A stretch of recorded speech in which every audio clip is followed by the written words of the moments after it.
At Lifehack Coaching, we help women over 35 to balance hormones naturally, boost metabolism, and lose weight sustainably.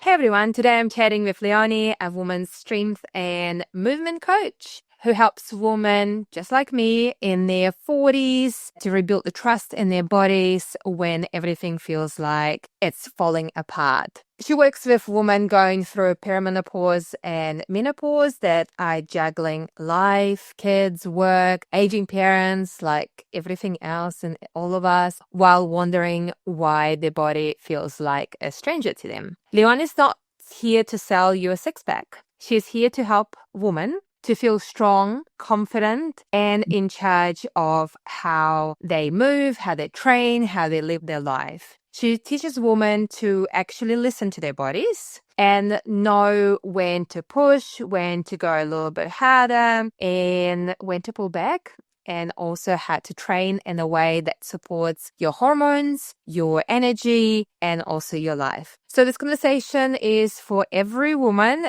who is sick of guessing, who wants to feel strong again, and ready to run their own life. Hi, Leonie.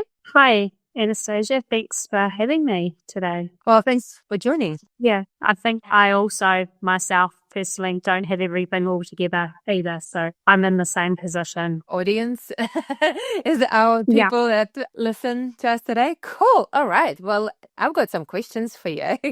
So you work with women who feel like their bodies turn against them. Where do you start when they come to you feeling broken and everything's hurting and then just not sure what to do? I start with actually listening. So just letting my ladies explain where they've been, not try to rush anything and try to go straight into a let's fix things. So often I think there's a lot of industry terminology and assumptions that when a woman comes to us, that it's easy to think, I want to get fit. Like, it's easy to jump straight to go, oh, you need to do lots of cardiovascular training because there's industry terminology, but then there's also individual terminology of what every individual calls something. So often, what does getting fit actually mean for her? Rather than what I think it means, because I had a client who wanted to be able to lift her pans out of the cupboard. So her getting strong and fit was being able to lift her really heavy cast iron pan out of the cupboard and not feel fear that she's going to drop it. Yeah. Well, that's cool. So that's awesome, Leonie. So what are some of the biggest mistakes that you see women do in their 40s? Like, what should we do more of? What should we do less when it comes to movement and training? So there's probably a couple of big, not sometimes I think we over make things bigger than what they are, but one mistake is being, and I'm in this as well, is comparing herself to what she has done in the past. So how she moved, how she felt in her 20s and 30s, and wanting to do it the same and expecting herself to perform in exactly the same way. And the other one is just being really harsh on herself. So I should have done this because of whatever reason in life. Like, life gets busy, there's so many demands, and unfortunately, if she's a mother in particular, you put yourself further down the order of priority. So it's until there's a point in time where usually children are a little bit older or something's happened that she's gone, I need to do this now. And she beats herself up and goes, I should have done this 10, 20 years ago, rather than actually being kind and compassionate to herself and celebrating that she's actually doing it now rather than waiting any longer. Yeah.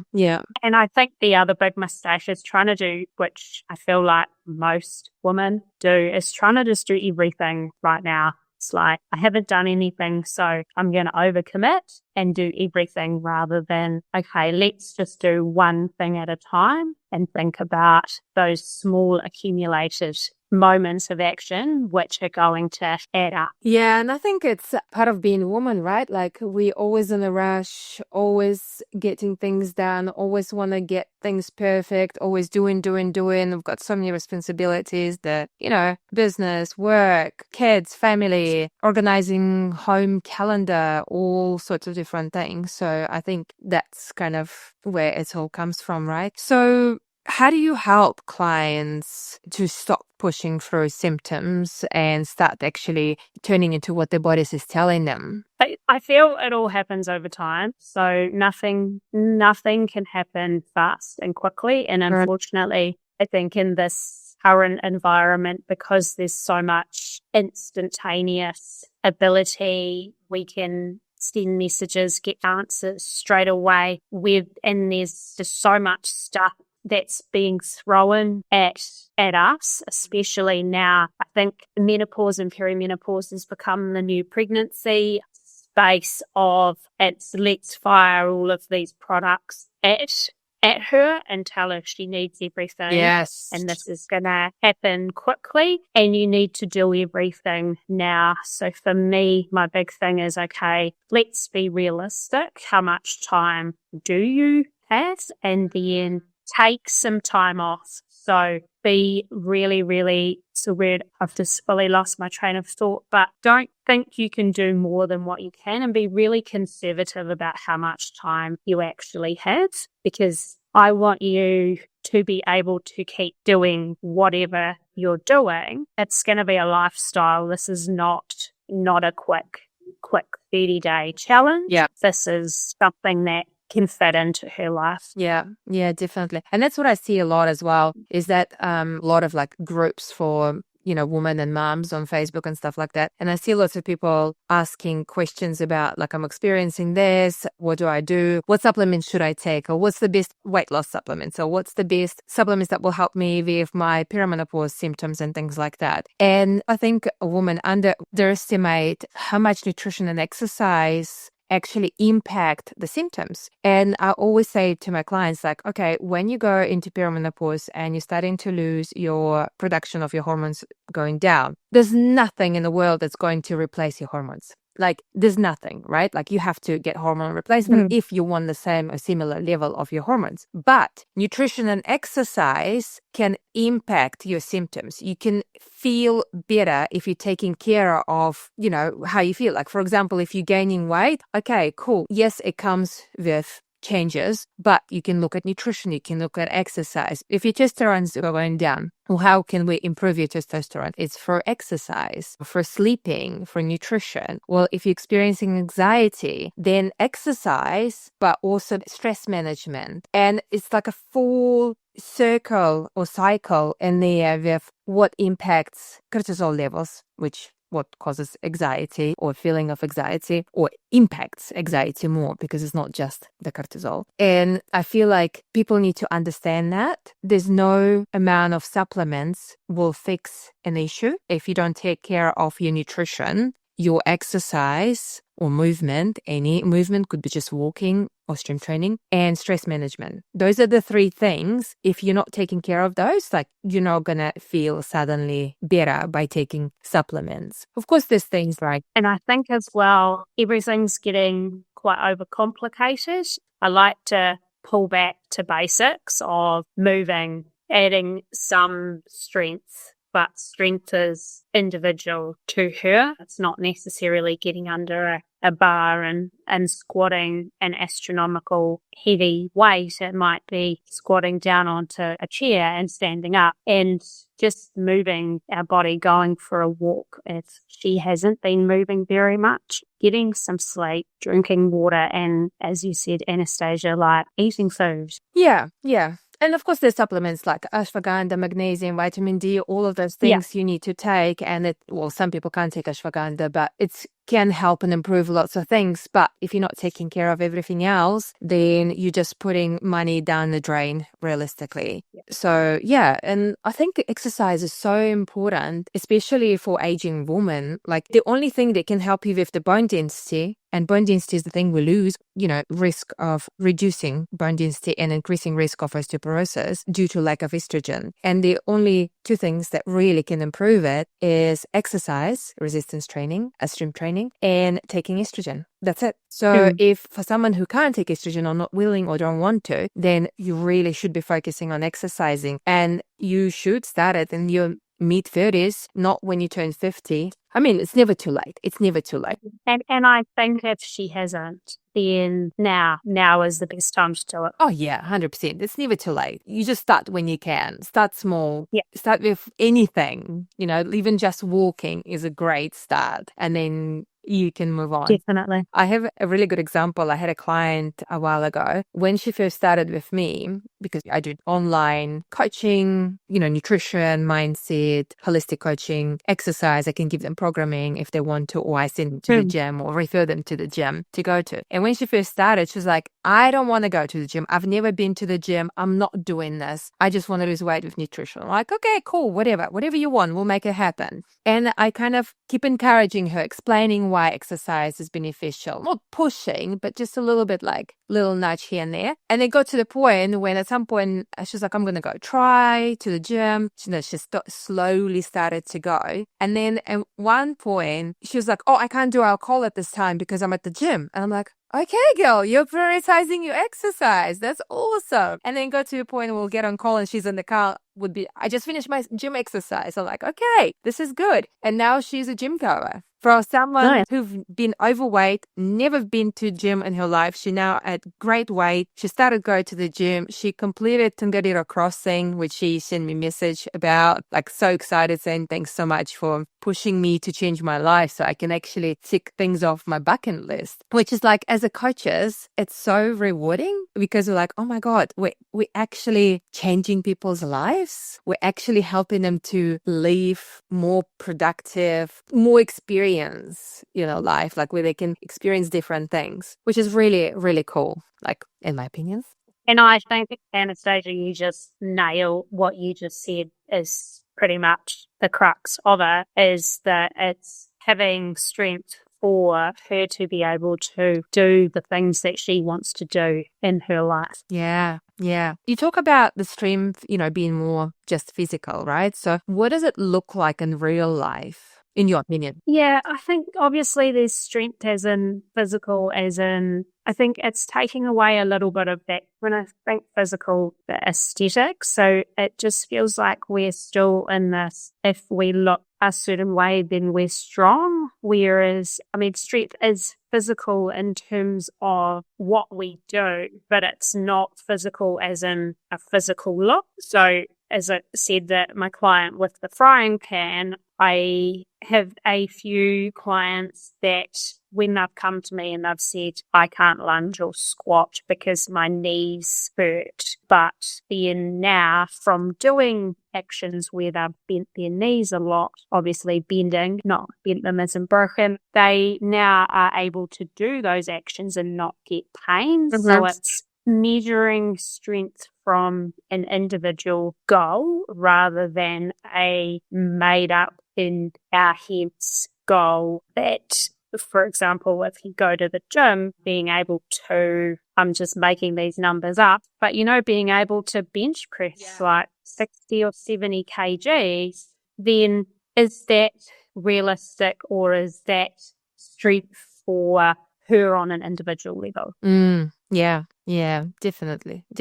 And it's amazing. I used to own gym a few years back now, and I've had women who will come in and they want to join the gym because they want to lose weight as their main priority, right? And once they start doing strength training and they realize they can actually lift, they can actually, can do like 70 kilo deadlift, then their goals are changing. And they go, my goal is to lift 100 kilos. My goal is to squat 100 kilos or whatever. I'm just throwing the numbers. But it's amazing to see how strength gives you so much power and confidence, which weight loss wouldn't give you. And I speak from experience because I have body image issue for myself. I've never been happy with the way I look. And I always try to remind myself that when I used to compete in MMA and I had to stay under 60 kilos, I thought I was overweight. I thought I was fat. I wasn't happy with the way I looked. I wasn't happy with my weight. And now I'm sitting around 70, 72 kilos. Of course, more muscle mass because back then I didn't have any. And I'm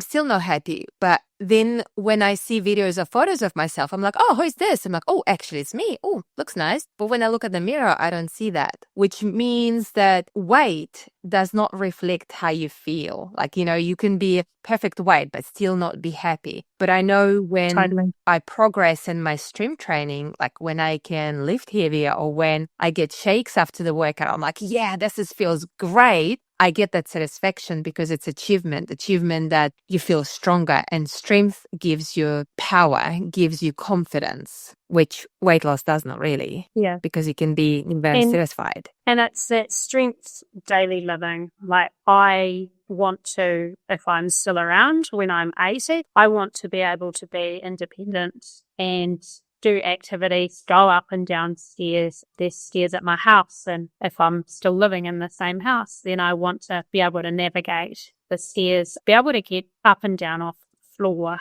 all of those things, which requires quite a lot of strength to be able to do. Yeah. Got a client who had a hip replacement. She's just had her second hip replacement. And for quite a long time, the goal was for her to be able to get down onto the floor and back up without having to think about it. And then she did it and she hadn't thought about it. And I said to her, oh, look what you just did. You got down and you didn't touch anything. And she was like, oh, yeah, I did too. And so she was then able to get down. She was going to have grandchildren and she was able to get down and knew confidently that she was going to be able to play on the floor with her grandchildren. So that's so rewarding. For her, that's strength. Yeah. And being strong, which means she can enjoy her life. Yeah, so rewarding, things like that. So how do you help women that deal with guilt, needing a rest or like scaling back, reducing their weights, especially like if they if they're used to smashing everything all the time? Like I'll use myself as example. So I used to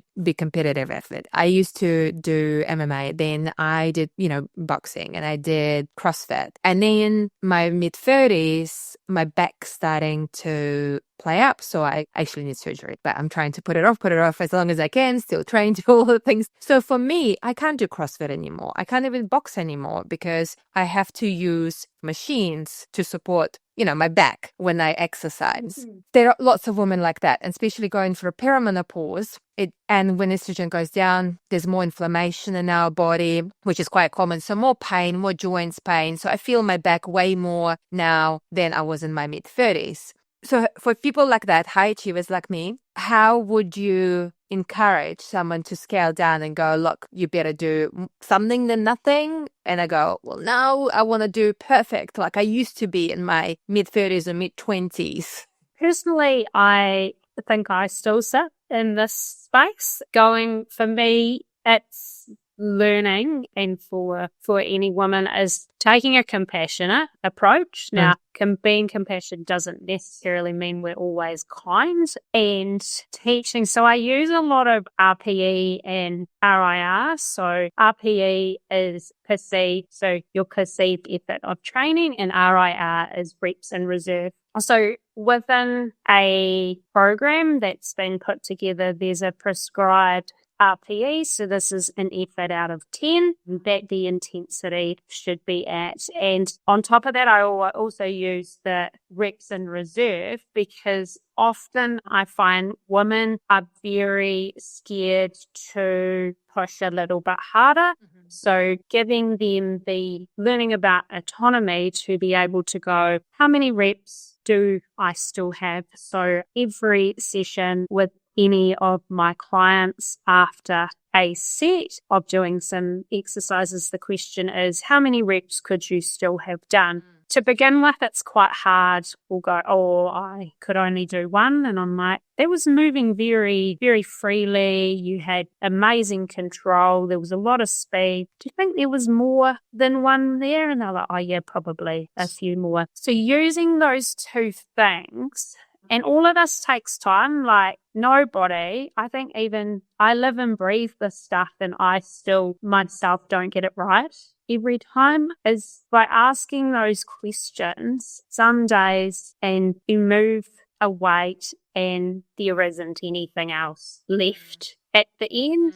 Other days, that same weight, there's 2 or 3. Yeah. So I find those two things over time give a little bit more ability to be able to go, okay, yep, I need to stay at this weight. Yeah. Today I need to pull back, or I can actually, I've got heaps, I can push through. The other thing is just re-emphasizing to my ladies that, okay, how are you feeling? So at the start of every session, I also get them to do a weekly check-in. So it's just asking simple questions. Out of 5, how are you feeling today? What's your sleep like? Are you hydrated? Have you eaten? Because the amount of women that struggle to drink water is quite a lot. Yes. When we don't stay hydrated, it's going to affect a lot of our perimenopause symptoms. It's going to affect our joint lubrication, so we're going to have more pain in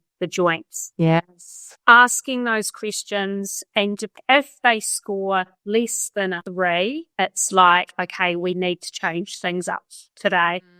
And but I always ask, what would make you a 5? Because just for them to go, oh, if I did these things, and sometimes we've slept really terrible, and it's like, okay, we can't change that because it's happened. And going, okay, today we've got a plan, but we're just going to slightly modify what the plan is. It might be giving them the education for, I'm just going to use a squat because everybody knows what a squat is. It might be, rather than using a barbell today, we're going to use maybe a box and a lighter weight so you can squat down, sit on the box and come back up. So modifying movements when things are really terrible, and when it just come in and it's shit, like fully tired, like it's like, actually today we're going to do some stretching, some mobility, some breath work, and giving her permission to know that actually that's okay. Yeah. And she doesn't need to apologize for how she's turned out today. Yeah. And I think just over time, giving it time, repetition, then we slowly are able to be a little bit more compassionate to ourselves. Yeah. I still beat myself up. So I don't think we ever get to the point where we don't stop feeling guilty. No. I remember, again, when I used to own the gym, when I used to coach, taking PTs, one of my clients showed up and she was like, I'm not in the mood to train. But she was there. I was like, cool, let's go up to Colonial Knob. And we were close, kind of close, in Periroa. And I was like, let's go. And so we went. And her actually session went way longer because we went all up the Colonial Knob, all the way down. But she had a great time. She was like, thanks so much. That was so much better than exercising. And I was like, this is great for me because we just went for a long walk outside. And that was perfect. So I think it's just giving permission to ourselves, giving permission to our clients not to be hard on themselves. I got a message today from one of my clients overseas, and she said, hey, for the next 2 weeks, I'm not going to be tracking. I've got people who are husbands having surgery. There's lots on and on and on. I'm not going to be,